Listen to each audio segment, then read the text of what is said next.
Hello everybody, and once again welcome back to Financeable YouTube channel. Today in this video I'm going to show you how you can download a statement in Wise app. So make sure you follow my step till the end.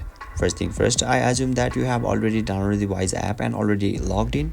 And now right after that, once you open it, you will be able to see the interface or dashboard of the Wise apps on the screen, where you can see your profile picture at the top left corner of this dashboard. Simply tap on that profile picture and now you will be able to see the statements and reports at the third.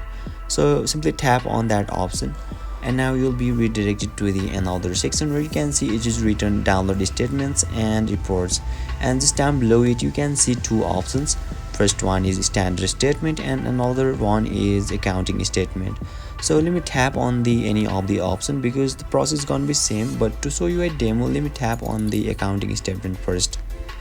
And now you can see the format over here. And now let's get back and now let's tap on the standard statement and you can see the same format in here as well. So in here you can add your balance or jar by tapping on the plus icon, and you can select your balance or jar from your successfully, and just down below it you can set your details, like you can add your start date, you can add your end date, and just down below it you can change your file format from here.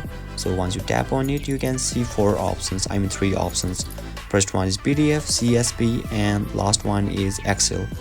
And you can also change your statement language by tapping on the statement language over here. So yeah, and finally tap on the download and yeah, you'll be able to download your statement successfully.